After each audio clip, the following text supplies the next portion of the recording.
మనం తీసుకున్న latest double door fridge అండి. సో కన్వర్టబుల్ ఆప్షన్ వస్తుంది. పై డోరు ఫ్రీజర్ వస్తుందండి.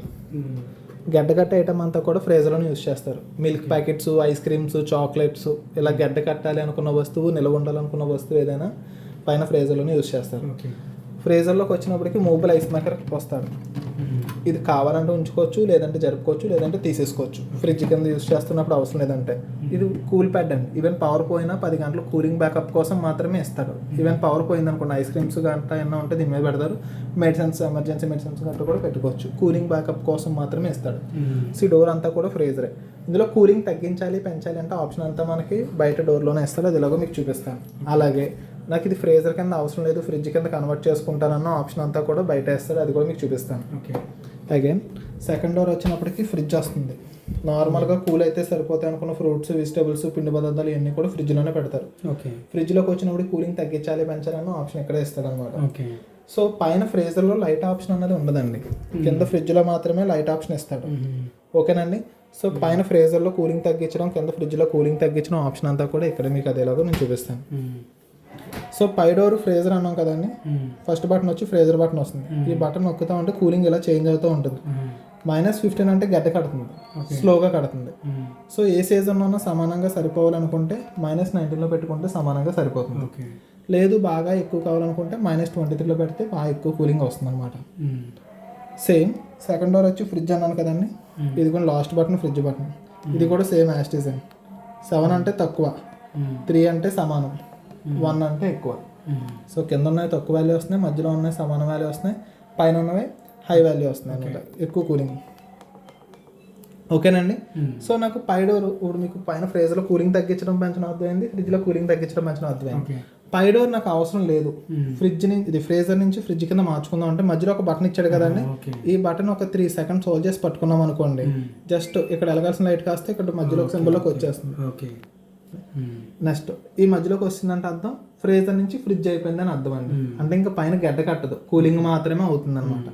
అగైన్ మళ్ళీ అది బయటికి రావాలి, నాకు ఫ్రీజర్ కింద పని చేసుకోవాలనుకుంటే మళ్ళీ 3 seconds నొక్కి పట్టుకుంటే ఆప్షన్ బయటకు వచ్చేస్తుంది. సో అవసరం అంటే యూస్ చేస్తారు కదా. నెక్స్ట్ సో ఫ్రీజర్లో హైయెస్ట్ వాల్యూ 23 అని చెప్పాను కదా సార్.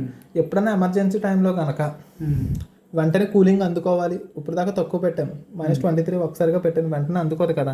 వెంటనే అందుకోవాలంటే -23లో పెట్టి ఈ బటన్ ఒక 3 seconds హోల్డ్ చేసి పట్టుకున్నాను అనుకోండి, పవర్ ఫ్రీజర్ అని ఆన్ అవుతుందండి. పైన ఫ్రీజర్లో వెంటనే కూలింగ్ అందుకోవడానికి ఇస్తారండి ఆప్షన్. సో అది ఉందని చెప్పినాను కదా. సేమ్ అలాగే కింద ఫ్రిడ్జ్లో కూడా 1లో హైయెస్ట్లో పెట్టి 1లో పెట్టి 3 seconds హోల్డ్ చేసి పట్టుకున్నాం అనుకోండి, ఇక్కడ పవర్ కూల్ ఆన్ అవుతుంది, వెంటనే కూలింగ్ అందుకోవడానికి. అగైన్ 3 seconds వచ్చేసి పట్టుకుంటే ఆఫ్ అయిపోతాయండి ఆప్షన్స్. సో ఉన్నాయని చెప్పాను కానీ అంత నెసెసరీ లేదు, కానీ ఎప్పుడన్నా ఫంక్షన్స్ టైంలో మాత్రం ఎమర్జెన్సీ టైంలో కూడా యూజ్ అవుతుంది అనమాట. సో మనకి ఇది రెగ్యులర్ కూలింగ్ 19, ఇది 1లో పెట్టుకుంటే సరిపోతుందండి. నెక్స్ట్ మనం తీసుకున్న డబుల్ డోర్ ఏ కంపెనీ అయినా సరే సైడ్ అన్నది హీట్ అవుతుంది. ఎందుకంటే సింగిల్ డోర్కి బ్యాక్ సైడ్ కండెన్సర్ వస్తుంది కదా, అది సైడ్ కన్షీల్డ్ అయిపోద్ది అనమాట. సో మీకు సైడ్ 2 వైపులా కూడా వస్తుంది. ఇక్కడ సైడే ఇండికేట్ చేస్తాడు, this side maybe of the refrigerator maybe warm, కొంచెం హీట్ వస్తుంది, తగ్గిపోద్ది ఆటోమేటిక్గా. ఓకేనండి. మనకి ఇది వచ్చినప్పటికి 1 year ఫుల్ వారంటీ వస్తుంది, 20 years వచ్చినప్పటికి కంప్రెసర్ వారంటీ వస్తుంది. బిల్లు జాగ్రత్తగా ఉంచుకోండి. క్లీనింగ్ పర్పస్ వచ్చినప్పటికి ఎప్పుడు కూడా కొలెన్లతో ఈ డిస్ప్లేల మీద గట్ట క్లీన్ చేయకూడదండి. జస్ట్ ఏదైనా కాలితే కింద డోర్ క్లీన్ చేసుకోండి, పైన మామూలుగా మెత్తని బనెల్ క్లాత్తో క్లీన్ చేసుకుంటే సరిపోతుంది. ఏ ఫ్రిడ్జ్కి అయినా సరే స్టెబిలైజర్ ఉండడం మంచిదండి. ఎందుకంటే అపార్ట్మెంట్స్లో ఎప్పుడు పవర్ ఎలా ఉంటుందో చెప్పలేము కాబట్టి స్టెబిలైజర్ వాడుకోండి. అసలు అవసరం లేదని అంటాడు కంపెనీ.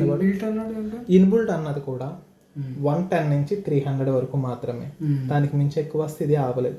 సో ఎక్స్టర్నల్గా ఇన్పుట్ అన్నది మనం ఓకేనండి.